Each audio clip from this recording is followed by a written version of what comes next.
Services, Lavazzi and Who1.co.uk present the 20 megabyte Doctor Who podcast.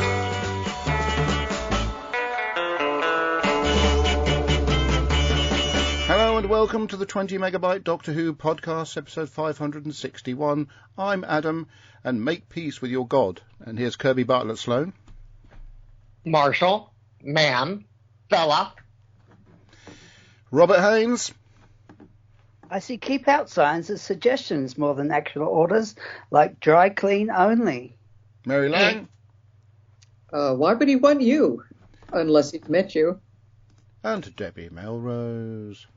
Tea, but the strong stuff. Leave the bag in. So there we go. That's did that bit rather well. Any listeners want to wonder what's going on? We're doing a podcast. That's something we haven't done for a while. And of course, we're doing this as live. It's the most as live podcast we've ever done because I'm putting the music on during the show. That doesn't normally happen. And also, the other thing that's two other things rather special about this show. The second one being we're now a teenager, so we can do these attitude-y things like this. So we were 13 on the 13th of May. So happy birthday to us. And what was the third thing? Happy birthday to us. Happy birthday, Happy birthday to you, Adam. That doesn't count. Does. There was another thing I was going to say and I've forgotten it. Oh yes, this is the first show that I've ever done that's not going to feature any of my children in any way, shape or form, apart from the pictures in the background on the video. But that doesn't count on the audio side of things. So it's quite a milestone, really, isn't it? By the way, on the live feed coming through on the 20 megabyte Doctor Who podcast Facebook group, which you can join, Tim Drury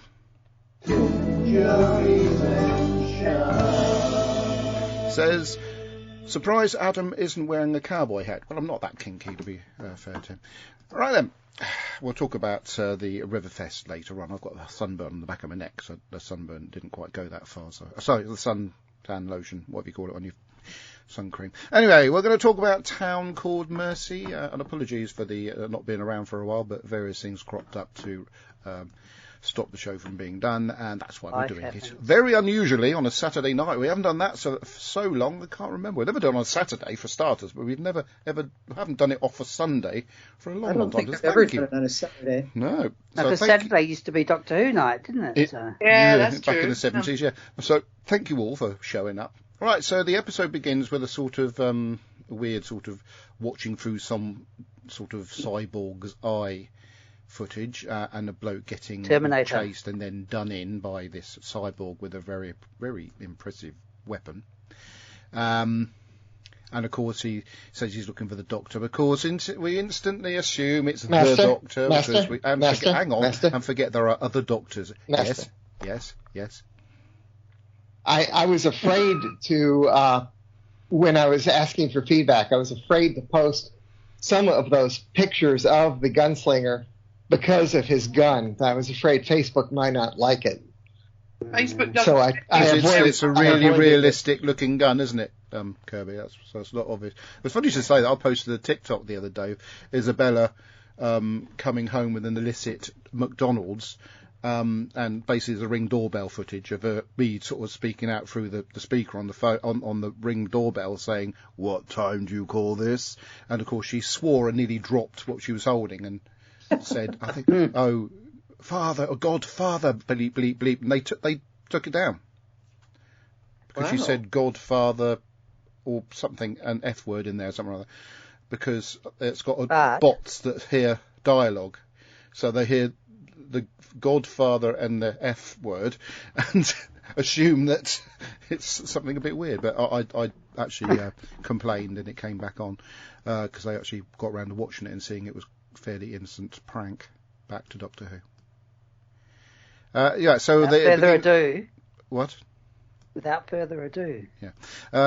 We've got the Doctor standing in a very well rendered western town, which looks a bit deserted at the start. And they have him and Amy and Rory walk around, and the Doctor's confused by the fact that it's got electric lights a little bit early. Then they walk into a saloon and meet a few of the townsmen, and then the Doctor gets sort of carted out by a gang of rogues, and he's put outside this sort of barrier, and then this sort of marshal bloke comes up and stops them all doing what they're doing, because it looks like the Doctor's going to get killed. And he's allowed, after obviously we see this cyborg thing who starts approaching in different stages, looking like he's approaching to kill the Doctor. And so it does tend to go on a bit. And then, of course, we meet the bloke with the Star Wars villain name, which is... Yeah, Garen Eric, or whatever his name is. It's what? Garen, is it? Master? There's colored Jack. Master? God, everybody's coming at me. Yes, sorry, Kirby, yes. Speaking of Star Wars, you know, the Undertaker's played by the guy who played Biggs. That's what I'm saying. That's not the question I asked. We're both saying at the same time. Garen, Okay. what's the name? Garen, what's the name? I think Okay, it's so- just because Kirby says it louder and over us that he gets Yes, it. because he's speaking for his gets phone. it over first. He's speaking Robert. for his phone. And it does I'm come up. using a headset. By the way, most of the time I'm going to have myself muted, by the way. Okay. Yay, says Adam. Celebrated, yes. Somebody might eventually ask a question. I'm pretty sure his name wasn't what's the name, Robert. And that would be quite an interesting title for or name for somebody in That Doctor would Who. be. And a bit confusing. Carla Jex? Is that perhaps what he was called? Yeah, it's Collar Jacks. Yes, yeah. and that's a very Star Warsy villain name. I Yes. thought. You know. That was George Lucas's son's name is Jet. Oh, was it now? Anyway, so this Carla Jex is the actual Doctor that was referred to at the beginning of the story, and he's behind bars, but he is allowed out to sort of tell his story a little bit. I really do want to flick through this particular story. I've got this terrible urge. He's got these markings on his face, little sort of like Chakotay tattoo. So I thought, well, that's a little that little mention of Star Trek Voyager. So we've been for Star Trek, Star Wars, now It Doctor was Who. Voyager. What's Voyager? I said Voyager. I know.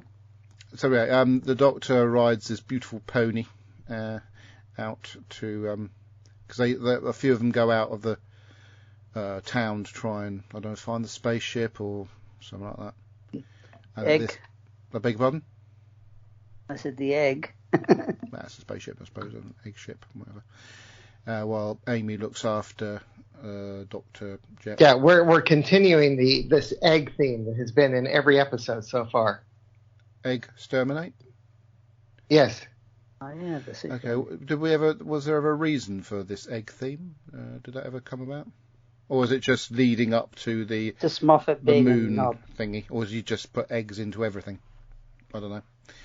If you remember, the moon was an egg as well. It's wasn't just Moffat. it? Miss Moffat. Sat on a Tuffet. So Doctor finds... It looks like a giant... It's not like an egg. It looks more like a giant Tic Tac, to be fair.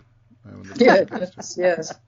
And they're being followed by... Basically just his bomb. A Or Belm. Is it his Gunslinger's Belm? ship. Maybe, I don't know. And anyway, so the Doctor gets inside the Tic Tac and then reads the whole file on this Dr. Carla Jex thingy. And he doesn't look very happy once he's read this file. He gets very grumpy. And the gunslinger comes along and he's going to kill the Doctor. He's got his gun, but the Doctor sort of talks him out of it. And goes back to town. And when he gets back to town, he's a bit grumpy. Very, very grumpy. He gets very angry with the Doctor, because apparently he's a bit of one of these sort of... I think he's based on one of the Nazis. the war camps, the Jewish war camps. Nazi, yeah, Mengele. Yeah, when they used to sort of experiment on Jewish people. Well, except this was to build killing machines, Yeah. This wasn't just medical experiments. It's almost like the cyber sort of outlook, the Cybermen sort of outlook, and they were sort of killing machines made out of people, weren't they? So it's a Can similar... I ask something? Yes. Did anybody see the prequel? No, I didn't see the prequel, Robert. No. Which it's only about 4 minutes, but it just shows the Doctor getting in these volunteers to, I don't know whether they're volunteers or not, soldiers, to convert them into the cyborgs as killing machines. Yeah. No, I don't No, know. I I've didn't seen see that that. one. Sorry, Robert. Yeah, I only saw it I'm not because doing my job properly, am First I? time I actually got out the DVD set this now to actually look, and I saw the prequel, and it just shows you that part when he's getting the volunteer. So you see the guy without his makeup. Oh, okay. Okay. I can't remember what I was going to say now. See without his shirt too for the ladies. Yeah, I completely forgot what I was saying. Anyway, so he's basically a version of a mixture between the bloke who created the Cybermen and the bloke who created the Daleks, i.e. Davros, because he's doing what Davros and that matey that that was in Only Fools and Horses that created the Earth, the cyber. Roger Lopac. Were Daleks ever made from people? I don't think so. They They're sort of mutated people. Sort of people. When Clara But becomes then a the Daleks. They were mutants. From Daleks. Then they deliberately mutated humans into Daleks. So they'd all sorts of weird things over the time period. Anyway, the Doctor obviously finds out this bloke's a bit of a baddie, and he points a gun in the bloke's face. Another thing that annoys me about this, and all sort of current dramas that involve guns, is the cocking of it whenever you move it. They move the gun. Yeah. And all of them have got these guns. They all cock all the same time, and then they move them and it cocks. It's like they're self-cocking guns, and they're very. It's very it's very irritating. Anyway, so the Doctor's pointing a gun, very undoctor-like, in the face of this Jex bloke while forcing him over the line of death, I suppose you call it. And then Amy sort of steps in and points the gun at the Doctor and said, "Oh, do you know I wouldn't shoot you, blah blah blah, because it would go against all the things Amy's ever done, in the series, and the fact that if you remember when her daughter shot the Doctor, the Tesselector Doctor, in that sort of lake place, Amy was completely distraught." And so she wouldn't be pointing a gun at the Doctor, even if he wasn't quite acting like himself. Anyway, throughout all this stuff, the Marshal gets shot. They're dead. Now, I was thinking at the time we watched this previously that the actor who plays the Marshal, had been in other stuff. But now I don't recognise him. But never mind. Anyway, he dies. And the Doctor becomes the Marshal. And then a load of stuff that I didn't quite know was going on. He gets the town folk together at night, quite appropriately, to set up a plan to save the town from the gunslinger. But during all these proceedings, Jex is still in this cell, and this sort of Chakotay tattoo thing he's got on his face, I think it's something to stop being shot at, isn't it, or something like that? It's some sort of marking. It's to confuse the cyborg so that the guy can get out or something. Yeah, because later on in the episode, the Doctor has this same Chakotay tattoo drawn on his face. Let's have it on. Yeah, by.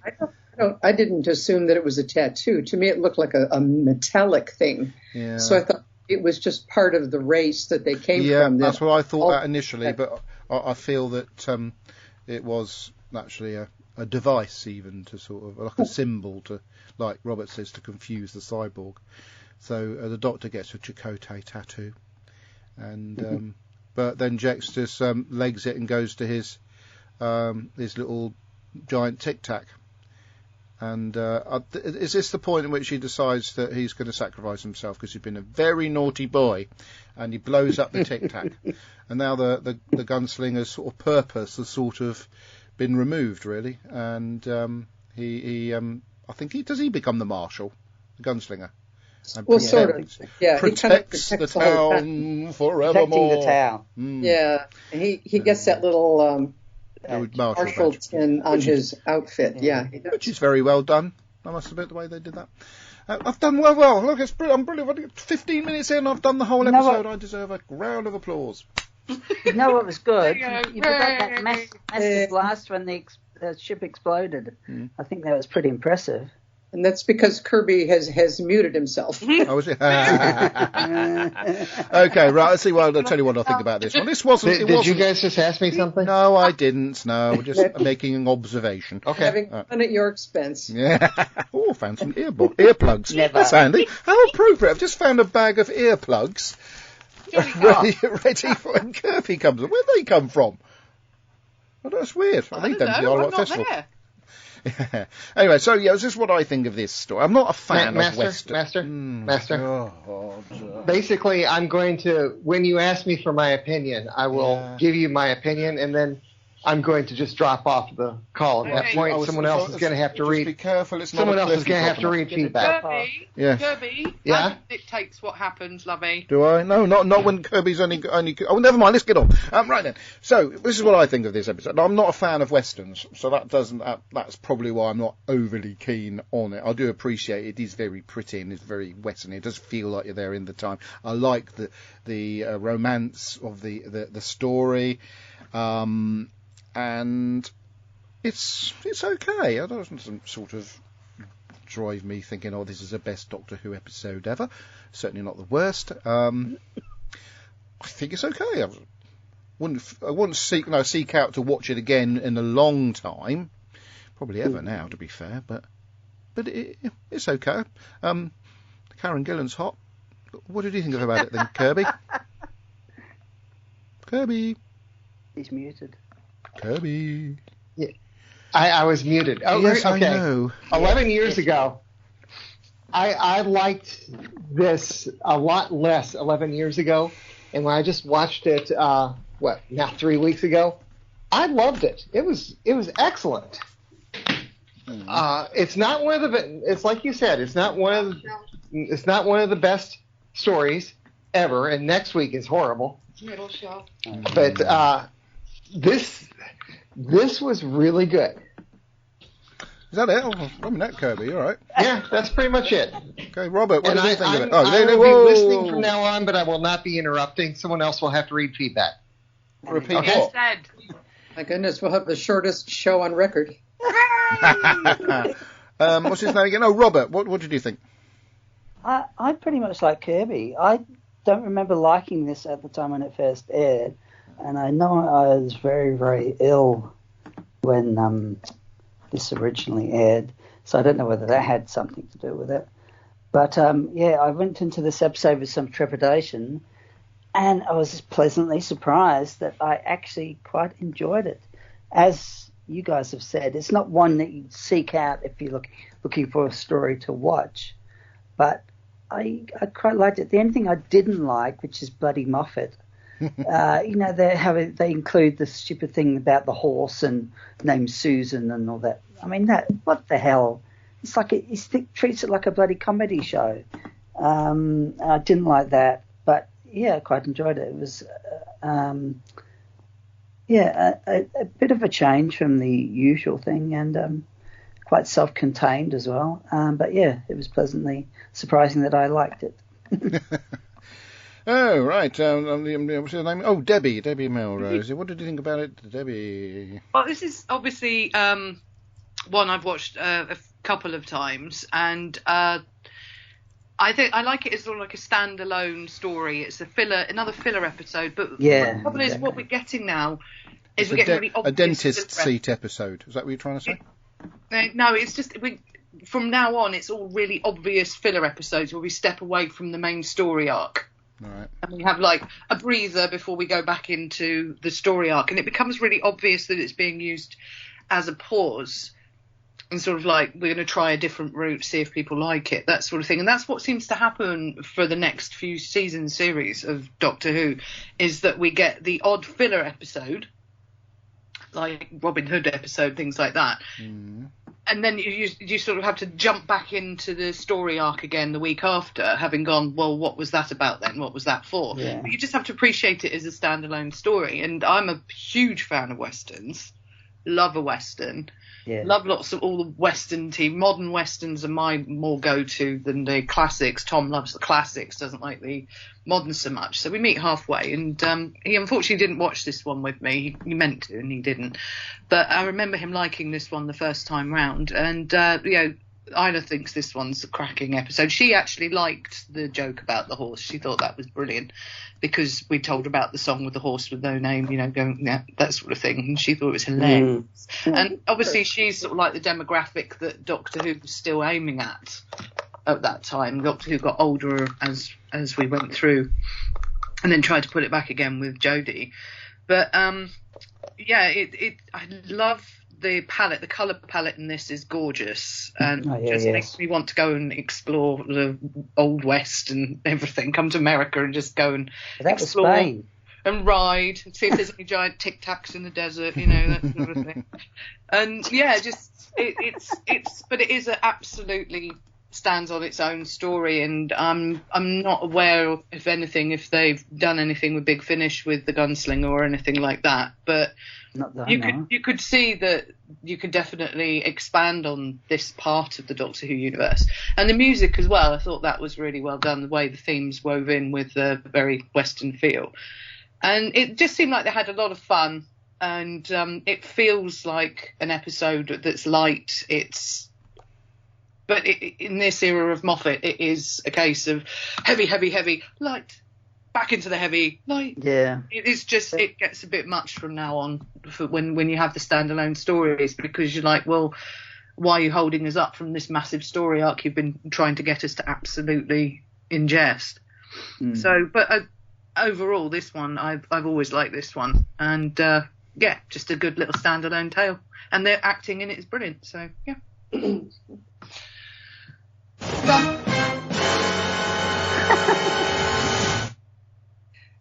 Actually, I'm with Debbie. I liked it when I saw it the last time, and I liked it when I saw it this time. How'd you know I was asking you to do it, Mary? Let me think, Mary, Steve. That's mean. This episode is like quintessential 11th Doctor, because it's funny, it's a lot of fun, there's a lot of good sarcastic jokes, and I liked the joke about the horse's name. I thought that was cute and clever. I mean, it goes along with him speaking baby, so why not just also speak horse? Yeah, exactly. But then along with the humor, then of course it gets serious, and it gets even scary. Scary, yeah. I was scared. Like if that gunslinger thing could cross the barrier and start eliminating the town and all that. I think kids would find it pretty scary too. I think he had a moral code, though. Well, he was still allowed to be scared. Yeah, and there's life lessons to learn along the way. So to me, this is not just quintessential 11th Doctor. This is quintessential Doctor Who, where things go for the, in spite of things being very negative and scary, there's always a ray of hope and things do get better. People do pay the price for their bad actions or they turn their lives around. This is what I like about Doctor Who. So for me, this is a really good episode. And I liked the homages. A lot of the imagery and the music were tributes to past famous westerns. The High Noon face-off and all the disgruntled townspeople, with one sheriff holding everybody off from who they think is, needs to be taken down. I mean, there were just so many of these kinds of throwbacks to well-known westerns that and as Debbie mentions, the color palette, everything was very much a traditional western. So I really can't think of anything that I did not like about this episode. So I'm sorry to put you down, but that's a real change, Mary. What's going on? After this. Yeah, I was going to say, this is like the last light. Yeah, it's going to go downhill, slightly. Sorry, that was slightly delayed. Yeah. So I'm enjoying this one because I know I'm going to hate everything that comes after it. We're struggling the next few months. Yes. I'll be struggling. Yes. Right. I'm here. Kirby did a thing with some requests for feedback. I've got a numb leg. I've got to stretch it out before I get pins and needles with my toes. I don't think he's able to read them out, so that means I've got to do it. This should be good, won't it? Okay, let's see what happened on his original post from from whence I had to cancel the show back on the 12th of May. Andy Nunny says, and something about we'll be recording on the 20th. Is that today? Yes. Oh, it is. It's- Maybe No, it's there's the an earlier one. 21st. Maybe there's an earlier one. 21st here. There might be an earlier one that he did a request on. Yeah, he said to Yeah. go through them all. Because Can't see any Ian of He'll them. be on in put a his minute to script- reiterate that. Do be careful. Ian Can't put see a the script earlier on ones. the Oh, here one. we are. Podcast postponed. Anyway, maybe it's an earlier one. God, it goes back a bit, doesn't it? We did stall this one for about a month. Did you want me to read Ian's? Because I've got it up now. No, I've got an audio. No, oh, yeah, that's right, because he does his own. But he does say something before that, though. Okay, right, here we go. So we got Kirby Bartlett Sloan. Here's my... I'll read his out. This will be quite interesting. Here's my Tex Ritter autograph. Master, from when I was 8 years old. Master... my Cub Scout troop was... it's really funny doing this when he's actually listening. My Cub Scout troop was at the WSM Studios in Nashville to be on the Bozo show. But Ralph Emery saw us and called us over to meet him and Tex Ritter, John Ritter's famous from Three's Company father. I know who bloody John Ritter is. We know who John Ritter is. Jeez. Tex sang the song, "Do Not Forsake Me, Oh My Darling, Do Not." Some people may not know Oh who My John Ritter is. Darling, from the movie High Noon, or as Americans call it, High Noon. Or is it the other way around? Oh, my darling. That greatly influenced this episode, Alan T. Butcher says. I haven't even started it yet, but Alan T. Butcher will return, and this time he's two counsellors. Kirby Bartlett Sloan, top contributor and author of this post. I tried to get Adam top to play... contributor. I beat him for a week. I tried to get Adam to play the song "Do Not Forsake Me, Oh My Darling," sung by Tex Ritter 11 years ago, along with the spaghetti western music he did play when we reviewed it for the first time. Many of the western tropes of this story were taken directly from the Gary Cooper movie High Noon, and other films. Looks like Facebook won't let me link to... Oh, thank you, Facebook. Oh, my God. A ding. The first ever ding for Facebook. Brandon Moore says... Did you say Alicia was pregnant? Yes, he has. No. And Brandon Moore says, Leave the Bag In, A Town Called Mercy by Toby With House. I like this story a lot. I recall at the time it wasn't the best received, but I think it's a strong episode. The gunslinger looks cool, and the story plays out in an interesting way. I like the setting and enjoy the Doctor getting to take over as Marshal. Karen Gillan is hot. Sorry, I already said that. Though both Amy and Rory are mostly in the background this week. For a mini-season that mostly focuses on the ponds, it's probably not a bad thing to have a more Doctor-centric episode this time round. I'd give it 8 out of 10 next time. Doctor Who cubed. Alan T. Butcher said, lucky this was not a delay on the Power of 3, or it will be a multiple of a multiple of reasons. That was the first attempt to do a sort of feedback section via Facebook on this particular story. So we had a second one a little bit later on, which contributed with Ian Kirk.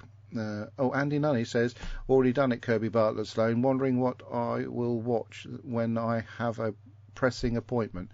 I have one episode, Evil of the Daleks, so maybe Surrey versus Middlesex on YouTube. Alan T. Butcher said, pressing appointment, very good. And I said, my apologies, not well this week. See you again next week. And here I am. Or was I due to do something else? Of course I am. I've got to do some filming. Feeling okay now, Adam? Alan T. But no, I've got a friend of mine's wife was diagnosed with lung cancer. Hope they're not watching. But is not very well, basically. So he who would normally be filming the show that I'm doing tomorrow, I'm covering for him so he can stay home with his missus. Anyway, Alan T. Butcher says, best wishes, gets well soon. That's very nice of Mr. Butcher to to wish me well. Nobody else bloody well did. And moving on. That's about it. I think. No, you didn't. All right, maybe you did. On the chat. Oh, yeah, so you did. I don't pay much attention to that. And Adam, there's another series of feedbacks. Oh, there is? There's a series, yeah. Oh, here we go then. Right, yes, this is the most recent feedback of feedbacks. Andy Nunny said, "Blimey, I did my feedback a fortnight ago. I've forgotten what I said." Aaron Danvers We'll find out in a said, minute. "Whoa, a Saturday recording this time. Interesting. Unfortunately, I will miss it as there will be guests around this evening." He was at Riverfest today. Bloody hell. It's like being at school and somebody moves their chair forward. I thought you were muted for that sort of shenanigans. Yeah. And Ian Kirk says, "Kirby is egging them on. The little girl at the beginning does the egg position. The Doctor is a bit hard-boiled in this. Jex's morality is a bit scrambled, and at the end, he gets fired. They poached I like the egg motif going through. Yeah, they poached some classic Western. Fried, not fired. Noise. It's Kirby. It's That my Kirby script. making noise. My Has he forgotten how script to is mute? on. Shut up. My script is on this week's post. Well, it was on last week's Chanting post, Andy. actually. Your last week's I post. think that's it for the thing. Right then, anybody want to read out Robert's feedback? Oh no, that's not. We don't have to do that this week, do we? Yeah. Oh, is she here? Right, I've got to scroll a long way back to find the feedback via the, the way we normally do it. I found this one, which I need to very quickly send to somebody. I should have sent it earlier, but it's such a long time scrolling back to find it that's why I haven't sent it to anybody yet. Let's see who is lucky enough to receive oh, that's not how you spell it. Damn. Let's see who's going to be lucky enough to receive this, if I can spell their name correctly, and paste it in the correct fashion. Here we go. Somebody has just received the blurb, which requires dictating. Not it. All right. Is this from the Mileses? Well, Yes. I think it does say so. Yeah, it doesn't say until the very end. Okay, No. It says, "Hi, everybody. Sorry Hi. it's one this week as we have Hang been on. way busy." Oh, they sent There- it twice. I've got it again a bit further back, which is really weird. Huh? Oh, it's the same word. It's the same blurb. Anyway, carry on, Mary. Sorry, I'm getting confused. All right, I'll start again. Hi, everybody. Hi. Hi. Sorry it's a short one this week. That's as what she we said. have been way too busy. There was a Let her get on with it. For goodness sake.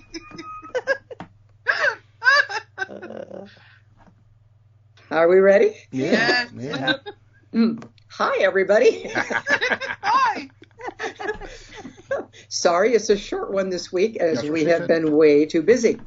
There was a prequel on iTunes called The Making of the Gunslinger about how they built the gunslinger. That's Oh the one I was no, talking about. Doctor's in the Wild West again. Flashbacks to the gunfighters. Oh no, he's gone into the saloon. Where's the piano player and singer? Oh, thank goodness we don't have to live through that singer again. Oh, yeah.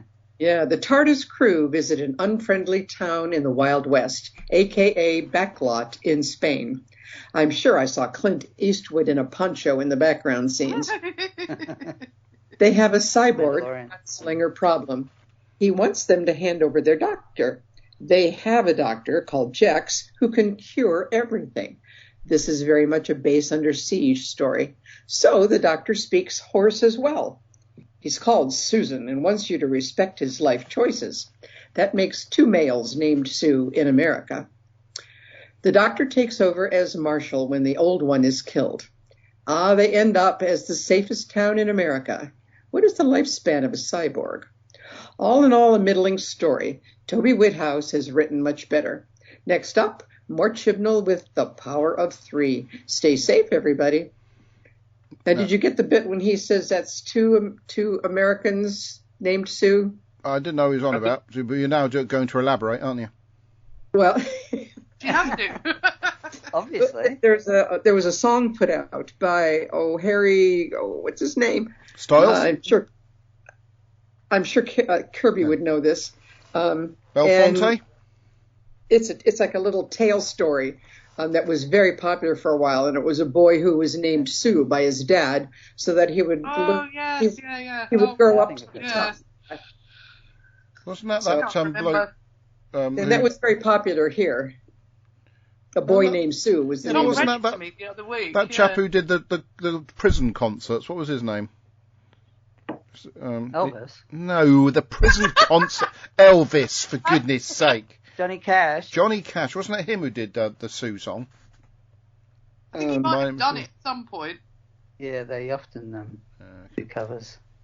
Is that I'm it? looking Sorry. it up. Is that it, Mary? That's all the feedback. Okay, while you're looking it up, we'll play this. Oh, carry on. Yes.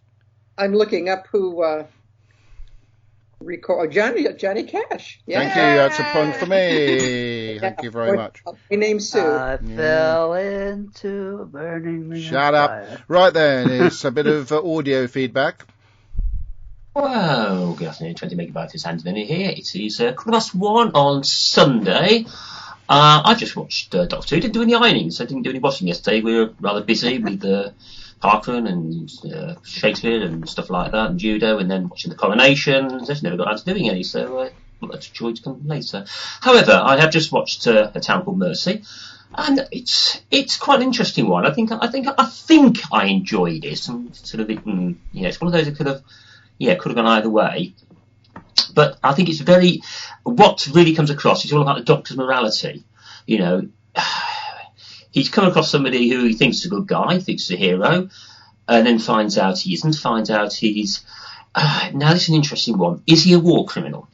Is that what Jex is? And again, this really is a question of, in war, a lot of things don't count, I think you can say. You know, the rules are different. And here's a man who, by his actions, did save a lot of people, but, you know, he does realise he did kill a lot of people. And it's interesting to say it's the Doctor's morality, but the Jackson morality as well, because he comes to, I think he knows all along what he's done. He's not inherently evil. I don't think that's it. But he did things that were, in the cold light of day, were wrong. And I think that's what you have to sort of understand. Where do you draw the line between doing something that is good for the good, common good, but in itself is inherently wrong? And that's what he realised he did. And, he knew that he was safe for a while, and he was trying to atone, which, people do. I think a lot of criminals will try and return to what they used to be, to atone for what they've done.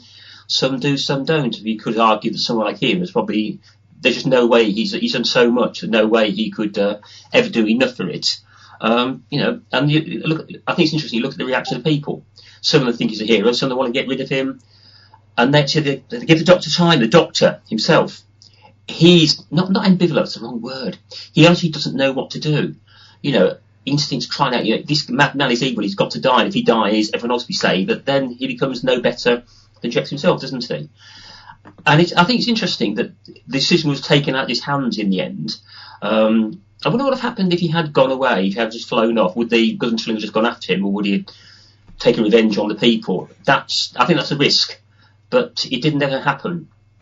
And I think at the end, with the gunslinger becoming the marshal, that's actually quite an interesting way of looking at it. The way that he himself is atoning for what he's done. He's presumably gone around and killed all these scientists. And again, it's by doing evil, are you doing good? And that's, again, it's a very, very interesting morality question there. You ask yourself, I remember at the church where our former rector was actually a Navy man and then left and then rejoined as a naval chaplain. And he actually did give us a long talk about a just war. And it's a very interesting concept. It's one that there's no hard and fast. There's no black and white. That things that go in war go on that aren't right. And that's what happens here. And I think that's it. I think from that point of view, you can watch this for being other than it was, but still enjoy it. Does that make a lot of sense? I think it does. I think it's just a really, really interesting one. The other thing was, though, how many people thought Red Dwarf when they watched this? Nope. Yes, the episode Gunman of the Apocalypse. Who was that? Debbie or no?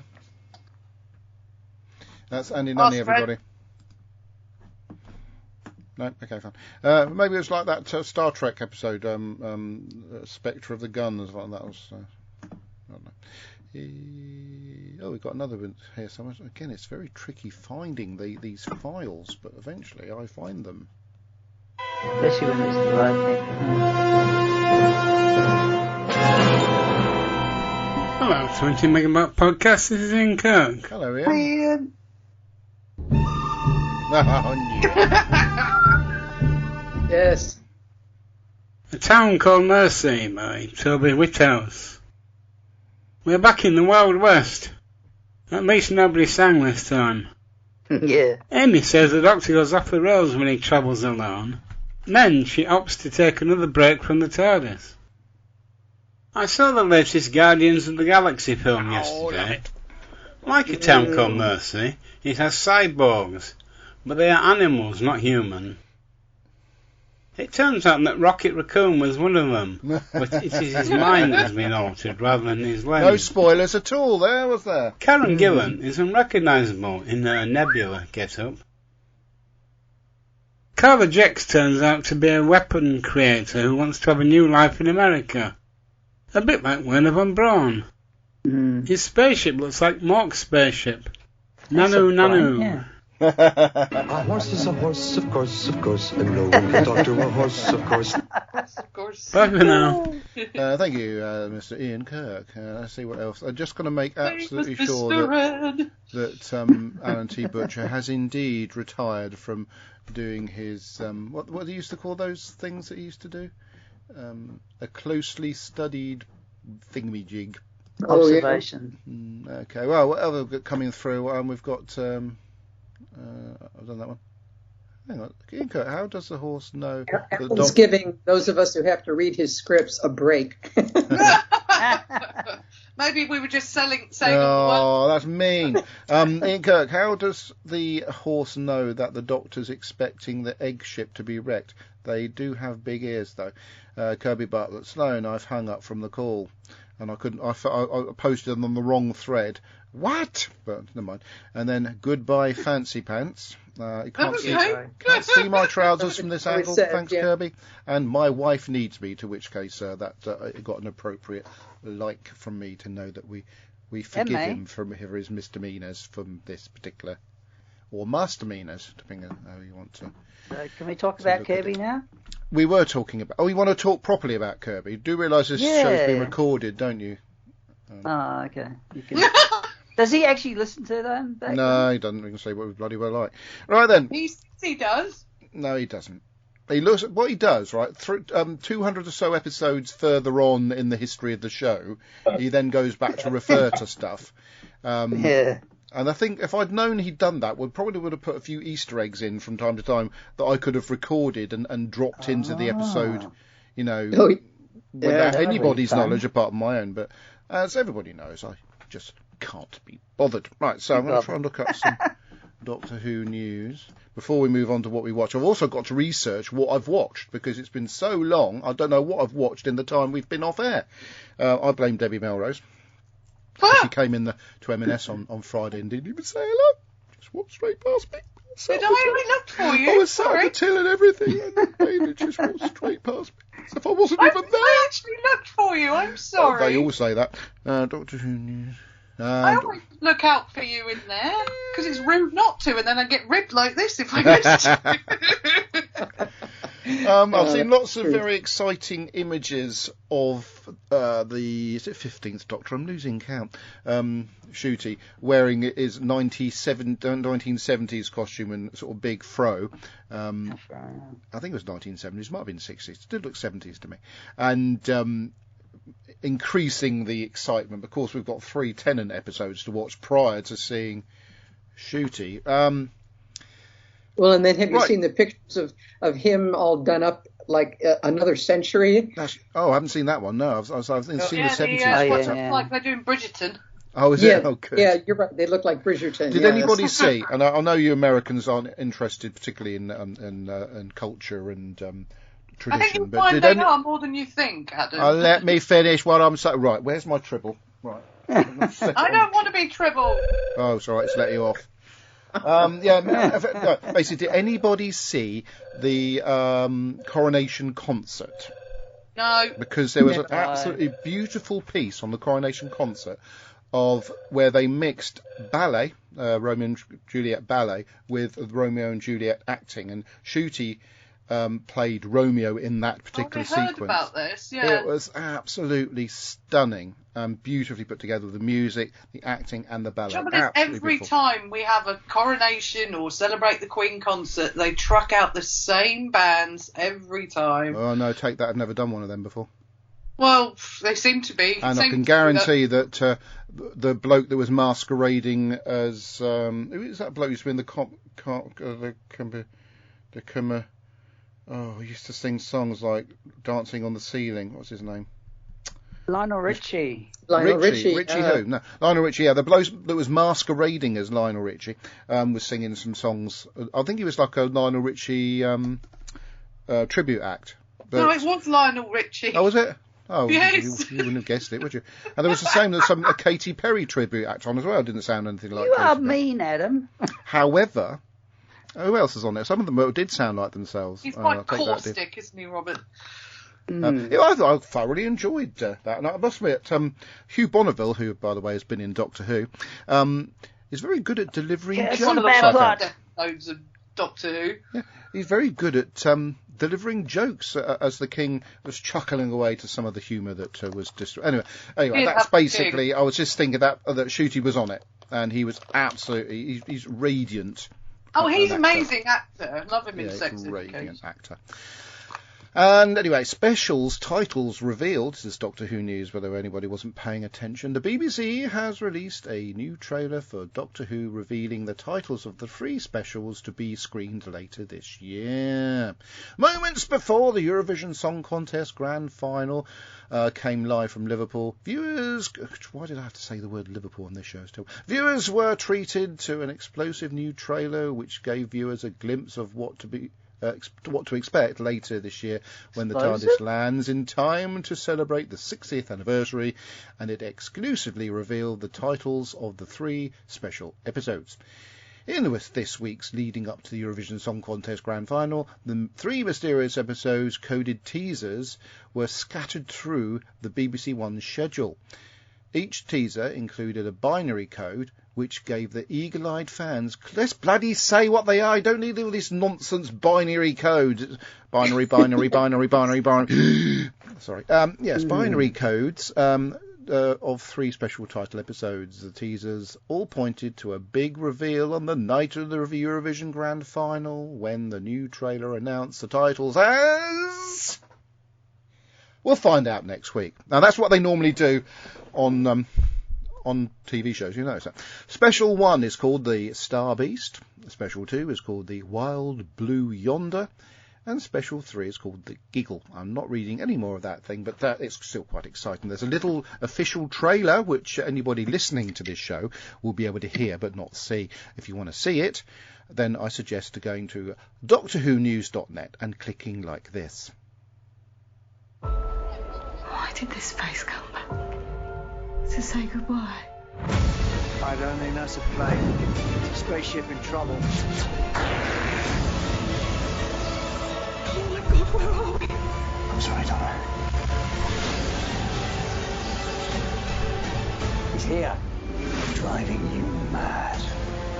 Laughing at the human race.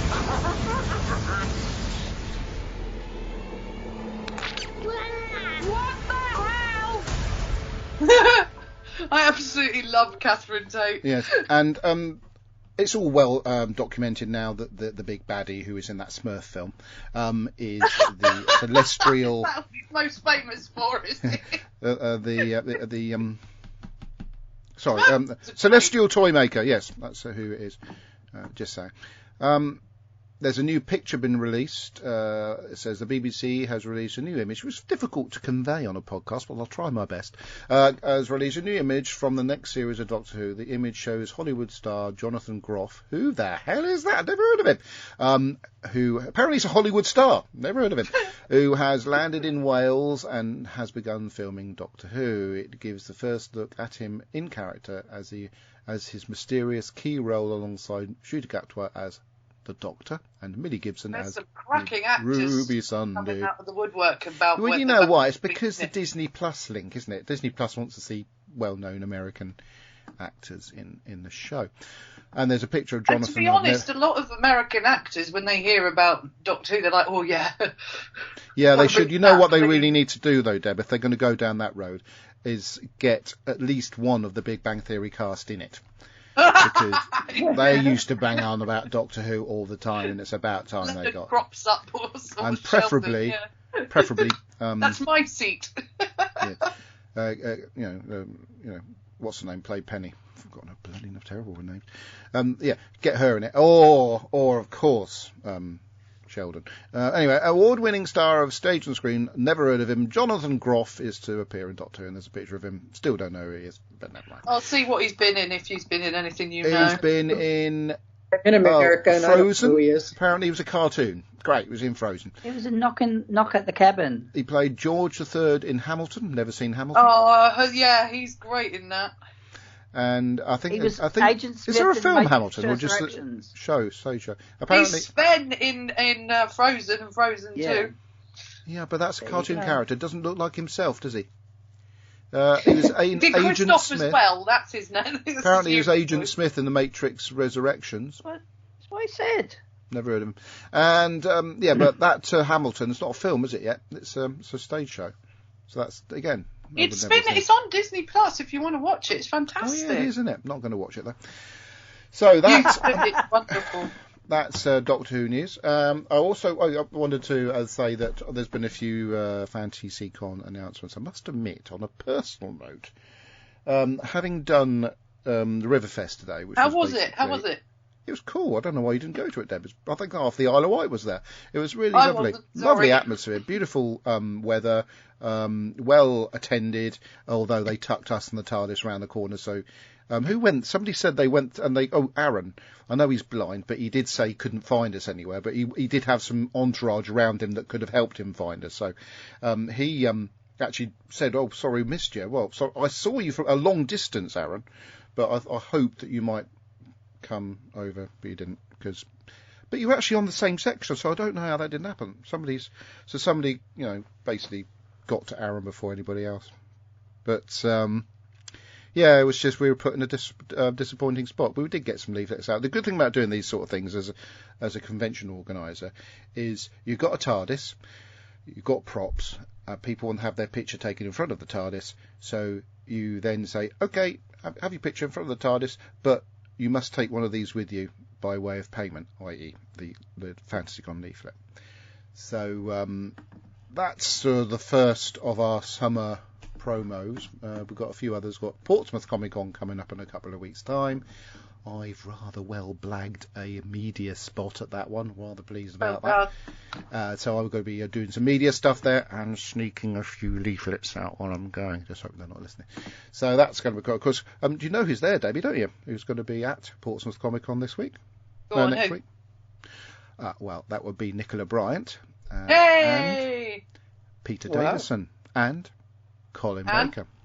Colin Baker, Peter Davison, and Nicola Bryant. I'm going to a con weekend after next, but it's author con, nothing to do with Doctor Who. But there is time travel involved. Okay. Jodie Taylor, the St Mary's Chronicles. Ah. Do you know, I forgot what I was going to do now.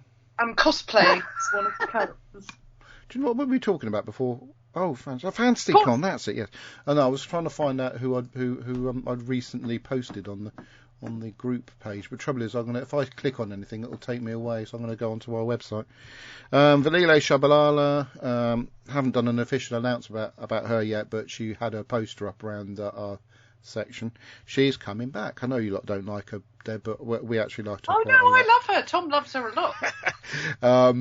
Martin Ballantyne, who Colin Baker didn't like, but everybody else did, so he's coming back.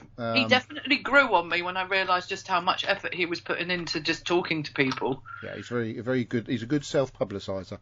Yeah, but he made me go and get me and your missus, good lady, go and get all the tables, because when he got double table, everybody else wanted double table. I was up in the maths department trying to break into doors to try and get tables for people. Oh dear, well, I didn't know about that. Right, I'm going to tell him he can't come now. No, yeah, you make sure this time, because I ain't doing that. Well, mind you, the thing about his stand is that, though people go up to his stand with all that artwork and everything around it, and know who he is and what he does, and that's why he did so well. But anyway, he's coming back. Of course, we've got Kai Owen and from Stranger Things, Elodie Grace Orkin, and a few others. So yes. So anybody thinking about coming to the Isle of Wight in a lovely October half-term weekend, come and see us, because Billy Kirkbride did. He came all the way from Australia only to come to FantasyCon, not to see anybody else, just to come to FantasyCon, didn't he, Deb? Yeah, totally, just to see us. Thank you. Yep, so that's all happening along with Jedi fight training and I want to do that of other fun activities at the event. I nearly bought a games machine, you know. We've got Natalie DeGrusci coming to judge the cosplay competition. She's very good. Deb doesn't like her. What did you say, Robert? I said, what would he have bought? What would you go and buy? Oh, I was going to buy a gaming machine. It's a gaming machine that you. Which you can one? You know, whatever. It's got a selection on it. It's like a Street Fighter or what? No, it's like a vending gaming machine, like you used to have in pubs. You used to put money in and play like Space Pinball machine. What? Pinball machine. Oh God. Video game machine, pinball machine. Oh, like a cabinet, arcade cabinet, like Defender and Pac-Man, those sort of things. Cabinet. You must be old enough to. Did you say arcade cabinet? Yes. All right, if you want to look at it like that. If you've watched Stranger Things, there's the third series of Stranger Things. The character with the ginger hair. What was her name? Anyway, she's an expert on these sort of gaming machines. Right, so who's coming? Julian Seeger, who is in Vikings of Valhalla. Craig Fairbrass, who's been in a few bits and bobs I've never seen. I'm only joking. He's been in lots of stuff. Elodie Grace Orkin from Series 4 of Stranger Things. She, got hit in the face by Eleven with a roller skate. It's a very iconic thing. We've got a few star cosplayers like James Valentine coming as the 11th Doctor rather than, 10th Doctor? The 10th Doctor, sorry, beg pardon, but not the 14th, although I'm sure he'll get the costume too. Pardon? Oh, Kirby's back. And that's the end of the programme. Yeah, Madame Bella cosplay coming from Wales with James to be a cosplayer artist, Kai Owen and Vanille Shabalala. And of course, Dan Digby. Lots of comic stuff. It is a Comic-Con, so I've really ramped up the comic side of things this time to stop people moaning about not having any writers and any artists. So I've managed to fill that gap quite well. That's our FantasyCon news. Now we're going to talk about what we watched this week. I'm going to give it the first section of the what we watched this week to somebody else so I can remind myself of what I watched this last 3 weeks. So, Debbie, do you remember what you've watched in the last 3 weeks? Probably not. I've been outside. Okay, then move on to someone else then. No, I do. Of course I do. For goodness sake. You led me up the garden I've been watching, again, catching up with Stanley Tucci, Searching for Italy. I absolutely love him. Is that a documentary? Well, it's kind of. It's a cooking show of his on BBC, and it's absolutely enchanting. Him going around Italy and reminiscing about his wife and food, and it's just really nice. And I do like my food programs. Also been watching quite a few movies. Isla has been really got back into Avatar, the new one. She's very excited that's coming out soon and on Disney because we didn't go to see it in the cinema. And we've been watching quite because Isla's unfortunately had a bad reaction to medicine that's supposed to help her sleep. Means she's still up at 6 in the morning. Yeah, so there's been a lot of Disney this last week. I thought you said there's been a lot of Dizzy. I'm very, very, very knackered.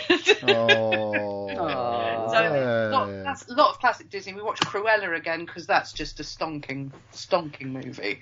I've never seen it. Oh, it's definitely worth it. Oh yeah, Cruella's good. Yeah, it's really good. It's amazing. Really is good fun. Absolutely good fun. Who's in that? Emma Stone, Mark Strong, Emma Thompson as the Baroness. She's amazing. Yeah. Emma Thompson steals the whole thing. She's just brilliant. Perfect. Yeah, I've watched a bit of Shakespeare again this past month. There's like the films like Midsummer Night's Dream with Michelle Pfeiffer and Rupert Everett. I watched that again lately. And I love the Much Ado About Nothing again on Emma Thompson. And just it's been a bit of a mixed match as I've just been trying to write and which has been great because I had quite a lot, what's felt like 2 years, so I've been writing a bit again. And I've been listening to Harry Potter on Audible. Harry Potter's now on Netflix. Yeah, all of them are on Netflix now, but I've been listening to the audio. Not here, they're not. Who cares? It's, Britain is what counts in this world. Here they're all on HBO Max. Yeah, no, HBO Max will turn into Max next week. Yeah. Oh. Well, excellent. So that's Apple's bought them, is it? Looks like it, yeah. But it's, yeah. They're turning into Max next week. Does that mean I give up? Carry on. I've been watching loads because obviously there's a lot of hours in the night, but, you know, lots of audio books as well. There you go.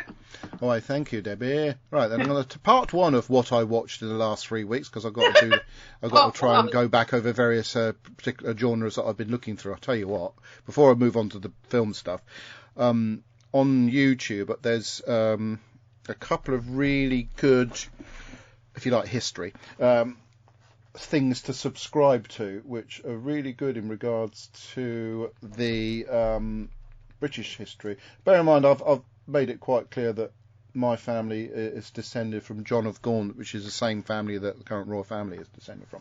So I didn't really know much about John of Gaunt, so I went onto this particular YouTube channel where this chap has done some wonderful documentaries. Very strange to watch in some ways because he's put together a few pictures from history and then just random sort of drone shots from various parts of the world just to fill in the gap. So it might as well be an audio book, to be fair, because you don't actually need the pictures that he's put in for this particular story, but he tells it so well.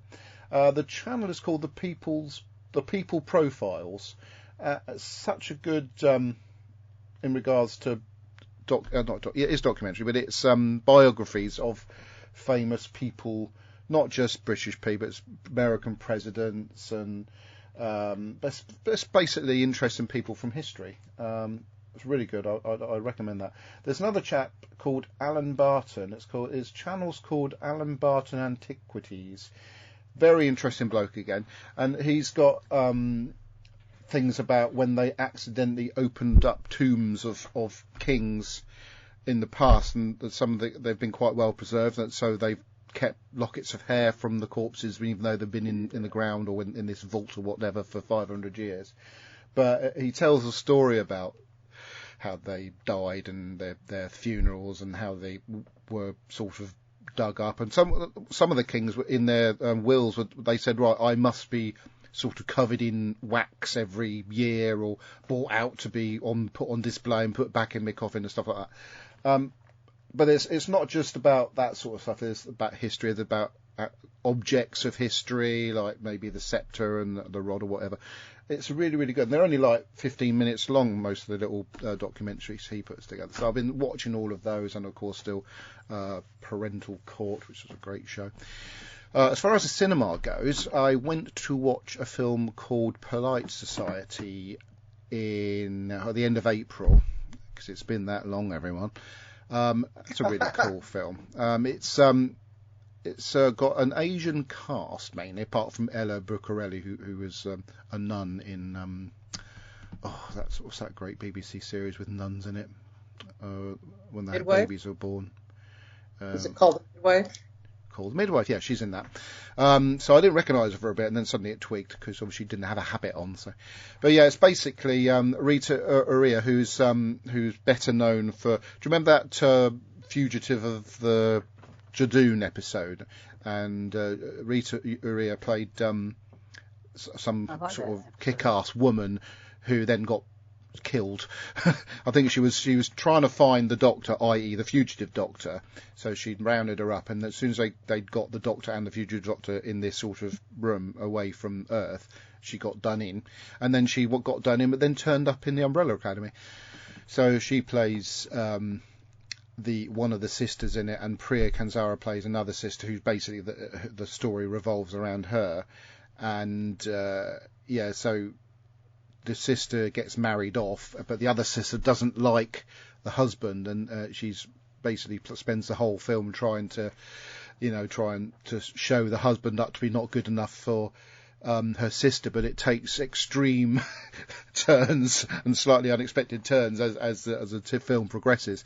It's got a very sort of very good solid cast with that, and there's Shobhu Kapoor, who was Geeta in EastEnders many years ago. She's been in Doctor Who. She got done in by the Daleks in the big Dalek episode where the Doctor gets shot and regenerates into the 12th Doctor while still being the 11th. That makes sense.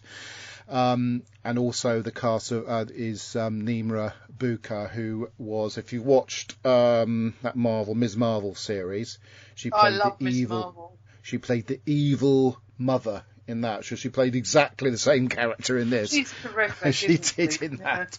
It's got a great cast. It's really good fun. She just seems to be channeling evil these days. Have you seen it? Oh yeah, I mean in that, yeah. I mean she in Polite Society. It's just full of Bollywood fun with a lot of silliness, and it's just a great good fun film. We all thoroughly enjoyed that. And the other thing I watched was Guardians of the Galaxy Volume 3. And if you're a fan of Guardians of the Galaxy, of which we all are, Isabella said at the end of it, now that's how to do a trilogy. That's her summary of the whole thing. That's how you do a trilogy. If Isabella's impressed. And yes, I guess you're going to need, if you haven't seen it, you will need to have, as the Americans call it, a Kleenex to hand. We call them that. I, from what I've read, I cannot let my oldest daughter watch it because of the what happens with Rocket is apparently actually shown. Yeah, but then you've got to bear in mind that Rocket is a CGI character. I know it's not real. It's a science fiction fantasy. Yeah, it's a CGI character. Yeah, but still, from what I've read, it's very. But if you don't show that, then you don't feel the sympathy for the character and what he had to put up with. Sometimes you have to see the bad side of things just to be able to. And also, it tells Rocket's story, because if you look at the Teeths, I like teeths. Yeah, if you look at Guardians of the Galaxy as a trilogy, you suddenly watch the first one and there's this furry creature, and you think, what? This explains it. Rabbit. It's the rabbit. And I tell you what, there's so many absolute just one-line gems all the way through it, especially from where they're opening Groot. the car. And it's a really, really good film. It does make you want to go and watch all three, but we have to wait until the third one appears on. Well, it's more than three, isn't it? Because you have to think it's about 5 films if you think about it. If you include the Avengers movies. But so you got to watch Guardians of the Galaxy 1, 2, then Avengers, Infinity War, Endgame, the Thor film, the most recent Thor film, and then the Christmas special. We brought you Kevin Bacon. Yeah, and then this one. So there's lots of really good fun, and we all love the characters in it. It is brilliant, and it's a sad that that's come to an end. But we do find that there was a thing at the end that something's going to continue. It was. Well, I'm not going to say what it is because it's a spoiler. So just watch it right to the end, because obviously Marvel likes to put. Isn't there two? There's two things, I think. I'm not saying what it is. Kurt. There's a mid trailer. Yes, there is. But if people need to watch Marvel films right to the very, very end to see all these. So, every once in a while they've not done that, which is irritating. It is, yeah, but it's part of the fun of it. And the other thing that we've heard recently is that there's going to be a new Avengers film. It's exciting. It's going to be a couple of years before we see anything, but that's going to be quite exciting. I think pump them out too often, I think. Well, Avengers film. Anytime anybody says Avengers film, all I can think of is Mrs. Peel. Very good. Get a little ding Peel, for that you're one. Wanted. Right, yes. so that's part one of what I've been watching. Adam, we do have a time thing going on. I know, but I'm quite confident. He sounds like Kirby. I'm quite confident we're going to get through this on time. Right. Yes. So who's next? If we don't get it on time to fit Mary in before what time you got to go? 1:30? Yes, probably a few minutes before that. Yes. There you go. Let her go now. Do you want to go now, Mary? Well, I'm the boring one, and I don't take long at all. Well, go for it then. Because I don't watch that much TV. You think you don't take as long as Adam? Go for it. Oh, it's Cleopatra on Netflix. Queen Cleopatra on Netflix. That's the other thing I've watched on Netflix. Carry on, Mary. Well, for the most part, I watch a lot of baseball. Yeah. that doesn't interest the Brits much, or Nothing. me. So so I'm watching a lot of that. I did watch, or I have been kind of keeping up with a series on, I think it's HBO Max, called Love and Death, which is based on a real life story of a sweet little Southern housewife who murders her best friend. It's all a true story, and the way they're acting it out, it's fascinating. What's it called? Life and Death. I've heard about that. Yeah. It's really I interesting. didn't quite catch that because I'm deaf. Yeah. I'll try and is catch that because that's available here too. Yeah, when I get caught up in a series, trust me, it's good. And on Big Finish, I've been listening to another Ninth Doctor series. It's a three-story box set, and I'm on story number 2. The first one wasn't all that impressive, but the second one I really enjoyed. I just love Eccleston as the Doctor. He's so much fun. The first one's called Seas of Titan, and it's an okay story, but not great. But the one that I really enjoyed was Lay Down Your Arms. And then there's one more to go that I haven't listened to. And I'm also listening to one called Creatures of Beauty, which is really it's an old, very, very good. Yeah, it's really good, but it's really hard to listen to. Only because I thought somebody had done something wrong with the tracks. Yeah, when I listened to it, but I'm about halfway through that one, because it's all backwards. Yeah, and it's an old one. If anyone is interested in listening to it, it's probably free on Spotify, or I think it's like $2 or something on it's It's really old, but it's excellent. It's truly excellent, and I think it's a Fifth Doctor story. With Nissa and Tegan. Yeah. So that's me. That's what I've been doing. Reading a lot of books, but that's all I've been watching or listening to.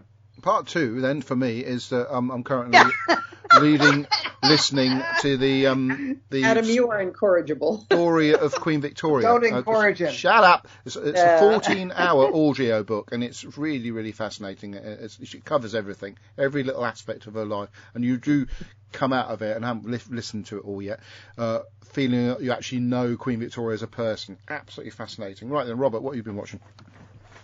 I went through all the Blake 7. Yay! Really, really enjoyed that again, because I hadn't watched it since the DVDs came out. And I started watching Enterprise from the beginning. Oh. Because I haven't seen all of that. So I haven't either. Yeah, absolutely loves Enterprise. Yeah, I love some of the characters. I've been going through all the series, and that's where I'm up to in my rewatch. So, yeah, really enjoying that. What were you going to say, Adam? Nothing. No, I was just agreeing with you. I did stop watching Enterprise. I did watch the very last episode at some point, but I didn't. I think I got through 2 series and then stopped. Oh yeah. Well, that's why it aired erratically over here when it originally aired, and sometimes you never know because the channel swapped it to different nights and all kinds of stuff, so I missed out on lots. But now I got it all. I can watch it from the beginning to the end, and really enjoying that. I haven't watched much movies though. Nothing that sort of stuck in my mind anyway, is that I will say, I don't have time for a movie, but I'll watch this one episode of a series. Next thing I know, I have watched 3 or 4. Yeah. It's easy to do that. Mixed up our movie time, so yeah, it's a real trap. Especially if it's something good. Yeah. And I read the Terry Nation biography, The Man Who Invented the Daleks. That was quite good. It seemed a bit short though. What else? I'm reading The Manchurian Candidate. I watched The Manchurian Candidate again as well because I love such a good movie. Absolutely love that. So I picked up the paperback secondhand somewhere. So I decided I'm going to read that, and the movie's done such a good job of capturing the essence of the movie from the books. Yeah, so I thought that was good. And I can't really remember much else that I've seen. I watched that documentary on Amityville the Amityville, the real life murders that is, and what happened. That's so sad, the DeFeos and all that. The DeFeo so murders. Yeah, because he died in 2021. So yeah, that was a good doco. I can't really think of much else. Oh yeah, I did watch that Guardians of the Galaxy holiday special. So yeah, I really enjoyed that. I mean, it was a good laugh, and I love that team. They're so good together, So yeah, I'm looking forward to the watching the third movie when I can. So yeah. Oh, and looking forward to the new Indiana Jones movie. Oh yeah. Which is next month, and then there's the Mission Impossible movie coming up as well. So things to look forward to. Martin Valentine was in that, Strange apparently. New Worlds is just like 2.5 weeks away or something. Oh yeah, is it? I thought it was longer than that. Yeah, season 2. No, it's 15th or 14th of June. Oh wow! What is? Strange New World Series 2. Yeah. Oh, okay. And Loki, the new season Loki is due to start at the end of the year as well. Oh, end of the year. Okay. We've been waiting for that. Yeah, it's been a while since the original, isn't it? I ask us to watch it every now and then. It's like, absolutely, a little bit of Hiddleston, always fine. Yeah, so that's my lot. Kirby? I forgot to say, Robert forgot to say something. Robert forgot to say something. One today. I watched that game, so yeah, I was happy with that. Okay, marvelous. Kirby? Yeah, well, by the way, I'm back on my computer in the geek group because, I put my wife back to bed, so. She okay? Yeah, it's been a tough few days. She's healing, but she's grumpy. As long as she's getting good pain relief. She has every right to be grumpy. Yeah. Yep. And she does need to walk around though as well. Yeah. Oh, yes. During part of my silent period there, we actually went out and she walked back and forth on the front porch and then out to the mailbox and back. Wow. And also make sure she has her analgesia before she does anything. Unfortunately, they could only give her half of one of the pain relief medicines because of insurance reasons, and that's run out, and we can't get any more until that is Monday. Ridiculous. So I'm not looking forward to the next day and a half. That's not good. My sympathies. Yeah. And if people don't know, my wife just had a hip replaced. Oh. So she's a cyborg now. Yeah. Yeah, she's a cyborg now. The X-ray looks cool. I'm sure she'll be delighted to know that. She's got like a couple of interesting screws in there and stuff like that. Okay, thanks. The $6 million woman here. Yeah.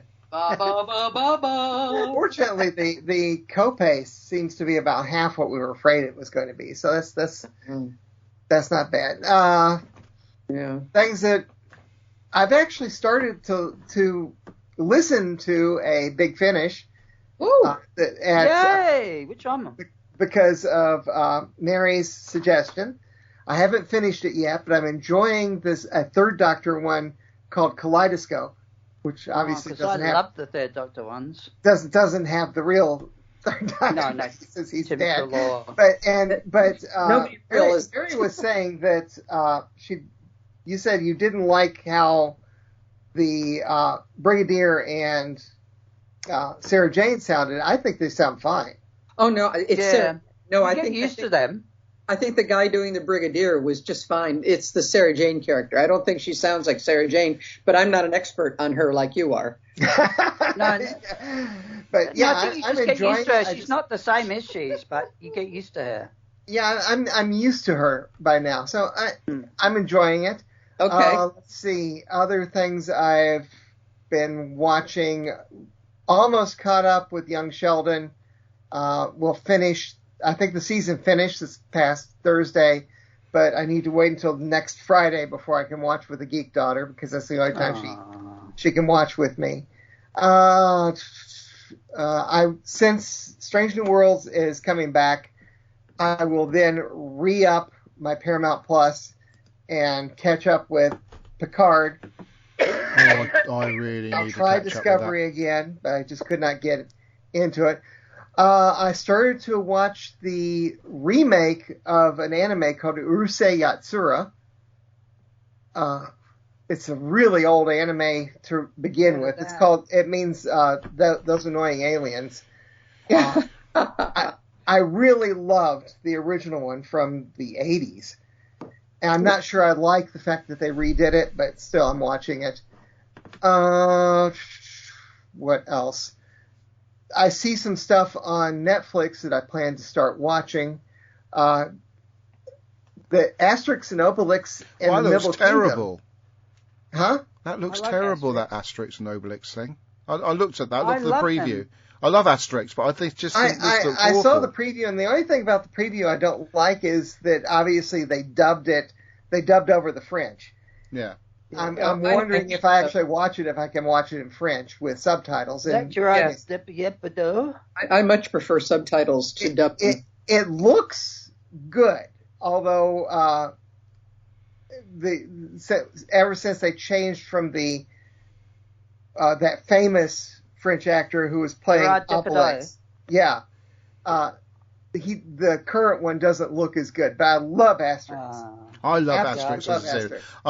Nothing's better than the comics for me. I used to get them all the time. I love the films that they did. The cartoon films are hilarious. Yeah, they were quite good as well. Asterix in Britain, the bit where he's trying to rescue Obelix from the Tower of London, is one of the funniest cartoon sequences I've ever seen. Isn't that a comic anyway, that one?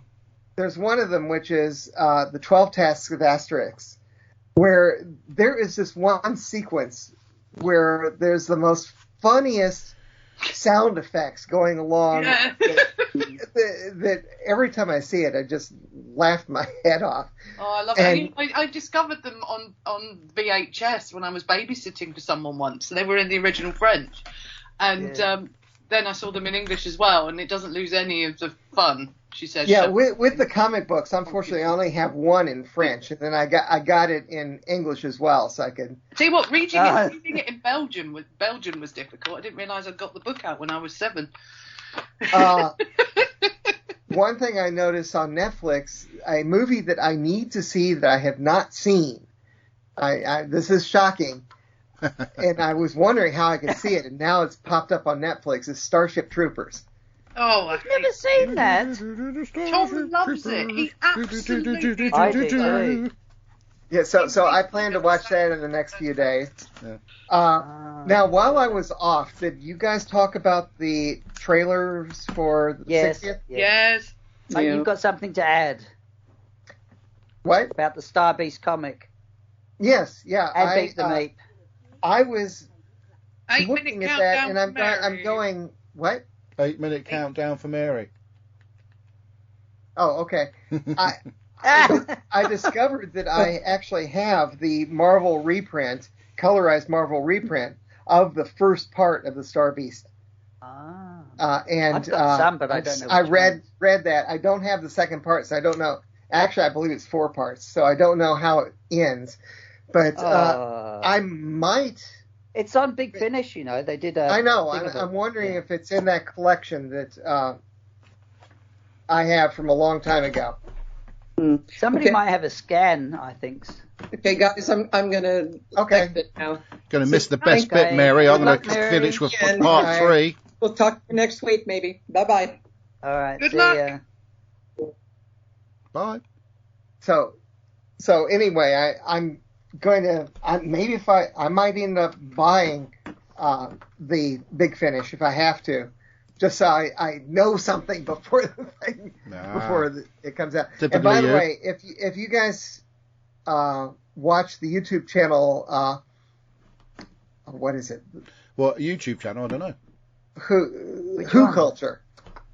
Who Culture. Who does that? They have done some great breakdowns of those trailers. Even though the trailer is only 40 seconds long, Yeah. There is some Easter eggs fascinating and that. things in there. Yeah. Apparently, that's that face, that kind of puppet face that's on all the screens at unit headquarters, is based on a early mechanical TV mannequin. Mm-hmm. So things like that. So go out and find Who Culture. Also, every time they talk about the bad guys who are actually going to be the good guys, they call them the RAR, and they do, on Hue Culture, they move their hands like a velociraptor or something. It's just good. It's amusing. Yeah. So that's where I am with stuff. I haven't watched a whole lot. Oh, I watched the Peter Pan and Wendy, which was okay. Is it okay? That looks amazing. It was okay. Jude Law is apparently very good. Very what? Good. I thought you said very rude. You said nude for a second. I thought you said ood. That's other films. Oh, and speaking of ood, I will be taking my ood costume to Concasterverus, and hopefully Matthew will be able to get us time with Barrowman. I know you've already that interviewed would be a good Barrowman, thing, wouldn't it? Barrowman. Right, can we move on to my part 3 of what I watched this week, or we just... Oh, part 3? 3? I did, yes, part 3. I watched... And you haven't told us yet who you've watched, who you are... Well, actually, you'd already told us who you might be related to, but you should give us some more about... Oh, I'll tell you what, something... one thing at a time, because certain things fall into my lap, and there's a little story behind you scoffing. I know you were scoffing, Kirby. I can tell scoffing when I hear it. But we'll move on to that in a minute. Just to finish off what we watched I'm done. Good. What we watched this week. So Puss in Boots, the Last Wish. I know it's still in the cinema, but I watched it on Sky. Yeah, finally saw it. It's really good. Hear me if you it was okay. Thanks for that sort of dismissal. No, it's okay. It just wasn't as probably as good as the first time. Okay. Also watched. Currently watching Queen Cleopatra, which is a docu-drama on Netflix. Oh, the one that caused all the brouhaha. Why did it call the hoo-ha-ha then, Debbie? Why? Oh, come on. Because they made the lead actress is black, and a lot of Egyptians objected to it. Okay.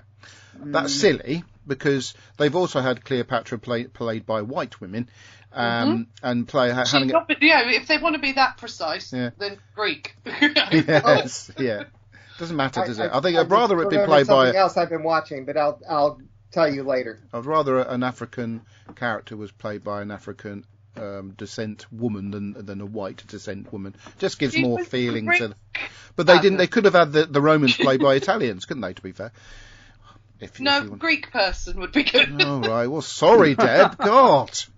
There's a film. We're going to be that mental about it, An actor is an actor. I don't think it matters as long as they portray the person right. Anyway, it's okay. Yeah, they don't get astronauts to portray astronauts, do they? No, exactly. That's not what I'm saying. That's not really talking about what the series is like. It's just an element of the blooming cast. The series is pretty good. Is but you know what happens Hopkins a serial killer? Cannibal? What? Mr. Hopkins, is he a serial killer and a what are cannibal? you talking about? I'm talking about... We're just carrying on with what we were talking about over here. It annoys you. Oh, God. I forgot what was going on. Oh, yeah, we watched a film with that bird who used to be in Friends. Oh, what's her name? Jennifer Aniston. And that chap who used to be in all the Adam Sandler films. Oh, yes, Adam Sandler. Adam Sandler? I don't know. They're interchangeable, those guys. Yeah, that was... I can't remember what it's called now, but they're sort of murder... There's Murder Mystery, isn't it? Murder Mystery 2. Watch that. I haven't seen Murder Mystery 1, but I quite enjoyed Murder Mystery 2. Watched that the other day. Haven't heard of that. Oh, right. And so I probably... Because you lot distracted me from what I was trying to talk about. We'd never do wash that. it under the That's carpet our now. job. Brushing it under the carpet and moving on to the other bit. For my birthday, I got a scanner which scans negatives. I've got a suitcase full of those upstairs. I've got one of those too. That's a positive thing to get. Jesus Christ. Yeah. Anyway, Adam, other people are allowed to have the same toys as you. Yes, I know. I'm trying to tell a bloody story. Hundreds of the bloody... Anyway, so under my bed is a suitcase containing old pictures and old negatives, some of which I have prints for, some I don't. So the negative scanner is great for getting images I don't have anymore, which there's plenty of. Yeah. And obviously recovering images of my granddad, which I haven't seen for years and years and years, even better. But what I found in amongst that was an old photograph. Now, the old photograph is of a mysterious gentleman, probably a relation. And anybody watching the live feed, there he is. We don't know who he is because it doesn't say on the picture, but we know he must be related to my granddad. Now, the Pearson side of the family research has been rather tricky and a bit sort of cloudy, but there's a woman called Sharon Everard thinks she solved it, but I wasn't 100% sure that she had. But on the back of this picture is an address which... and the name, Mrs. C.E. Pearson. Mrs. C.E. Pearson is Mrs. Caroline Elizabeth Pearson, who is now guaranteed to be my 2 times great-grandmother. Having put her actual name in an actual place of living, which is Slough, which confirms the family does come from Buckinghamshire, which then therefore confirms that all those stories about the family having lived in Windsor and Slough and whatnot and worked for Queen Victoria, this, that and the other, now become a bit more likely. I put all that information into Ancestry, and it just opened up very quickly a branch. This is within like half an hour. Normally, it's been taking me weeks to get back to nobility or whatever. But it opened up a branch that went back to the Blount family. And this one particular chap, I can't remember his name because I've only done this very quickly, who was the father of Elizabeth Blount, who had the only confirmed illegitimate child with Henry VIII. Oh, yeah, Henry Fitzhenry, yeah. Lord Richmond, yeah. Yeah. So basically, he died at 15. 18. He was already married. No, 15. And he was, have kids. Yeah, he had 15. He was 15, sorry, when he died. So the same age as... Well, he was married anyway. So, yeah, the same age as his other son died, ironically.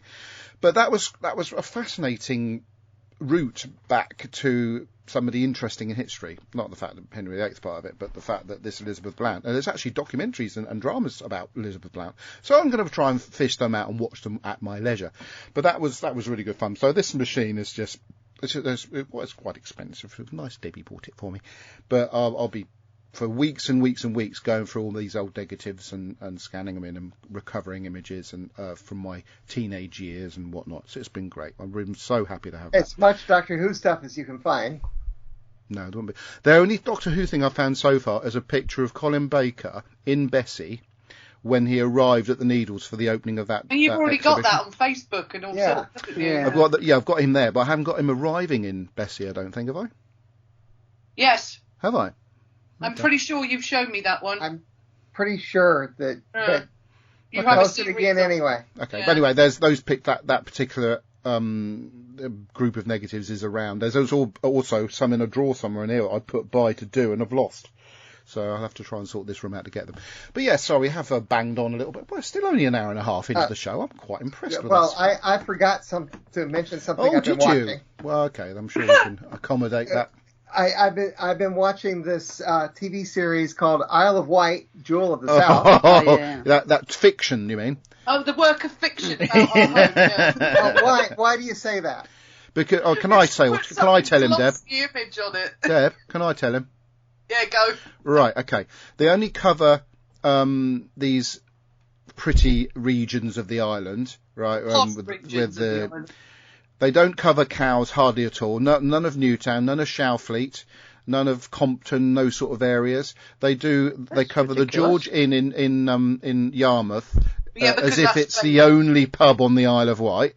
That irritates me the most. You've only got one pub. Well, according to this programme, one hotel and pub on there. There's loads of elements. It's basically about people who've moved to the Isle of Wight to make their fortune. Ha ha ha. Hardly anything about people born and bred on the Isle of Wight and have a long family. There's a little bit of that, but there's hardly anything of it. It's all about people who've moved to the island to set up their retire. No offence, I'm an over to a degree. Enjoying it, and I if I can ever afford it, I want to come and visit the Isle of Wight.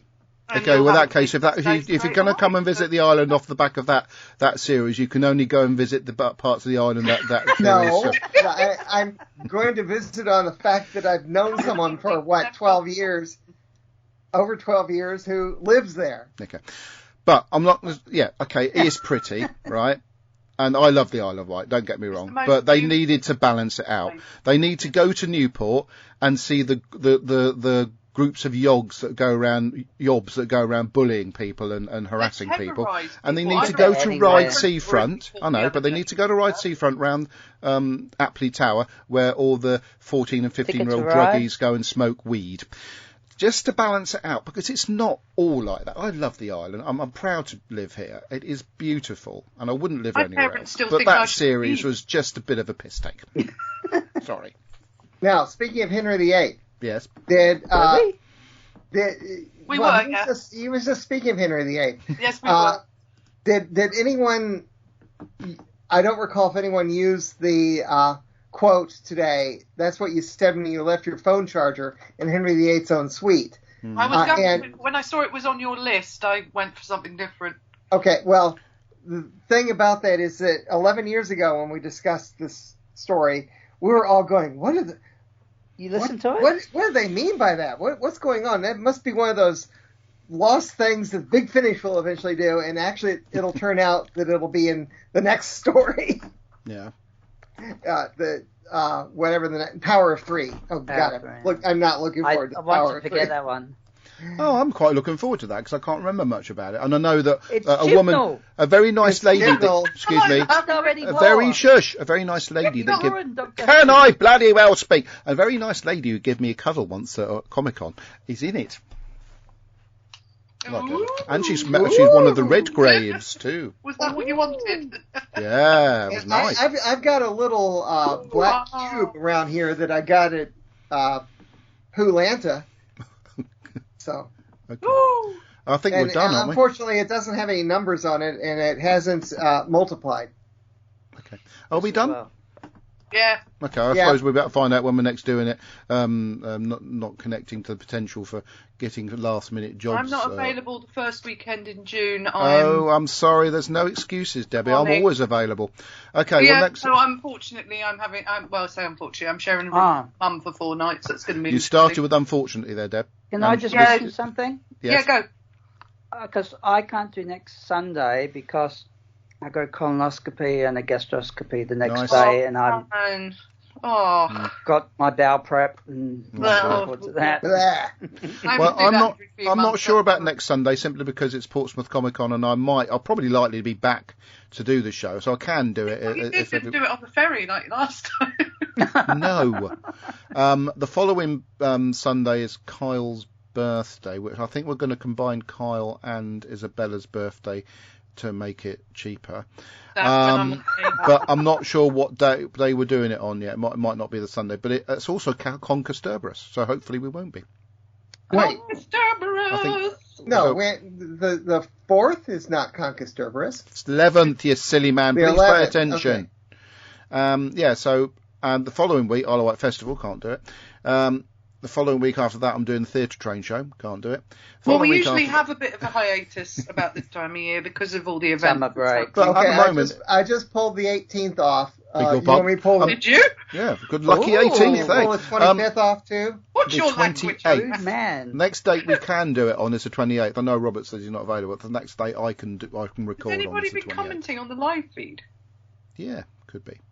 But see how we go. I was on the live feed for a while there. We'll try the 28th at the moment and see how we go, because there's going to be a bit of a weird. We don't know what's going on for the next few weeks. Okay? Well, certainly won't be able to record. When will you know? 11th we should record on because of Conker Cerberus. Isn't that right, Kirby? If we can get the time zones correct.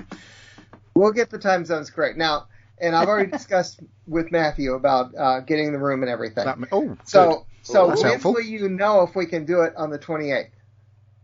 28th. Well, 28th of I can do it. It's just up to everybody else. I can do it. Okay, we'll do No, it. I'm talking about next June. week. Right, we'll do it on the 28th. Which is Yeah. 28th June. May the 28th. Next Sunday. Not Ah, not so tomorrow, I won't not be there. tomorrow, I but can the do following this Sunday. Sunday come in, not the Sunday after. Yes. Right. So Does that mean I don't we have are to watch going it? to do May the 28th? Yes, we'll go. Oh, good. Yes, we'll do May the 28th. I think our listeners are probably losing the will to live. I'm losing the will to live. Sorry, Okay, listen. so for May the 28th, we're doing Power of Three. Yeah. Yes. Okay, it is on my calendar, and Yay. I will ask next week, next Friday. I'll let Andy know. Yes. Did we okay. get Andy? Yes. Okay, so I need to go back and listen. And listen to the show. Yes, that would be unusual, wouldn't it? Right, so can I get on with the end of the show now? Yes, please. Unless Thank you've you, I got might be part 4 of... Hey? No, Oh, there isn't a or part what 4. you There want. should have been, but What I've given you up with that. What about part 6 of what you want? Right, I'm going to ignore you and get on with it. Right, thank you. Anyway, until next time, God knows when that's going to be. Thank you for listening, watching, Next taking week. And please listen on, because this is a live. I've got to do the end titles and I'm trying to weave in the end titles and the disclaimer at the end of the show. So please don't interrupt this bit or I'll get very cross. Thank you for listening and say watching. goodbye? Oh, Jesus Christ. Oh, you made me dog bark. Can we still say goodbye first? Well, can I say goodbye then? For God's sake. Right. Thank you for listening, watching, and taking part in the show. Until next time, goodbye. Goodbye, Fancy Pants. Scarecrow. Bye.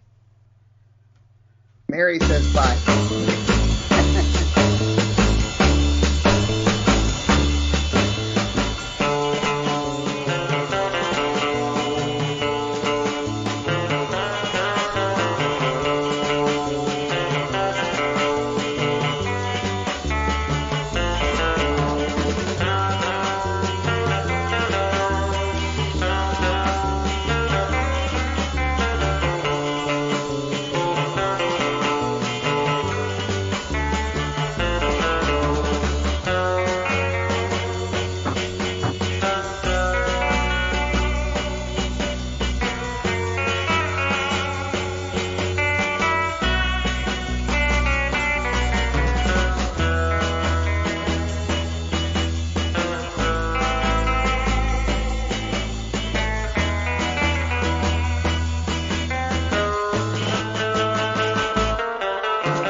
The 20 Megabyte Doctor Who podcast is an APV Services production, sponsored by whowon.co.uk and lavazi.co.uk. We are proud members of the Doctor Who Podcast Alliance. Doctor Who is a trademark of the BBC. No copyright infringement intended.